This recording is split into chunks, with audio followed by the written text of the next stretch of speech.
কলকাতা এবং উত্তর ২৪ পরগনার অন্যতম রেল লাইন শিয়ালদা হাসনাবাদ। তার সম্পূর্ণ রুট এবং বেশ কিছু তথ্য বলবো ম্যাপের সাহায্যে। ১৯১৪ সালে শিয়ালদা হাসনাবাদ রেলওয়ে চালু করে ন্যারো গজ লাইনের রেল লাইন। সেটা বন্ধ হয়ে যায় ১৯৫৫ সালে। তারপর ১৯৫৭ থেকে ১৯৬২ সালের মধ্যে তৈরি হয় ব্রড গজের রেল লাইন, যেটা আপনারা আজ দেখতে পান। শিয়ালদা এবং হাসনাবাদের মধ্যে রেলপথের দূরত্ব হচ্ছে ৭৫ কিলোমিটার। কয়েকটা নতুন লাইন প্রপোজ করা হয়েছিল ২০০৯ থেকে ২০১২ সালের রেল বাজেটে। হাসনাবাদ মছলন্দপুর, ঘটকপুকুর হাসনাবাদ এবং হাসনাবাদ হিঙ্গলগঞ্জ। কিন্তু ফার্দার প্ল্যান হয়েছে কিনা বা হবে কিনা সেটা আমার জানা নেই। অনেকের মুখে শোনা গেছে যে এগুলো ক্যান্সেল হয়ে গেছে। চলুন এবার একটু মজা হোক। চলে এলাম শিয়ালদা স্টেশনে।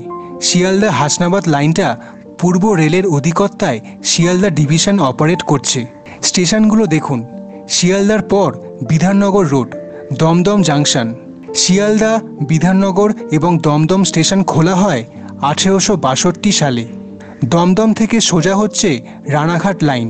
আরেকটা মেট্রো রেলের বরাবর যাচ্ছে দক্ষিণেশ্বরের দিকে। আরেকটা ডান দিকে যাচ্ছে বারাসাত লাইন।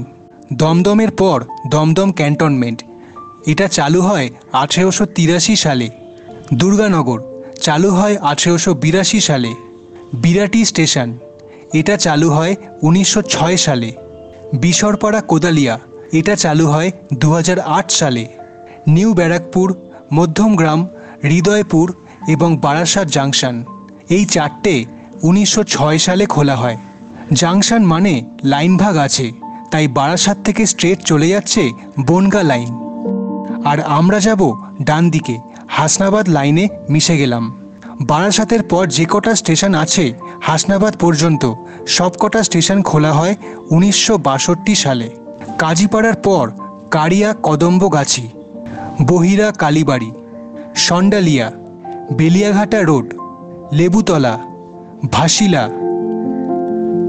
হাড়ুয়া রোড, কাঁকড়া মির্জানগর, মালতীপুর, ঘোড়া রাস ঘোনা, চম্পাপুকুর, ভ্যাবলা হল্ট, বসিরহাট, মাতনিয়া অনন্তপুর, মধ্যমপুর, নিমডারি, টাকি রোড এবং শেষ হচ্ছে হাসনাবাদ।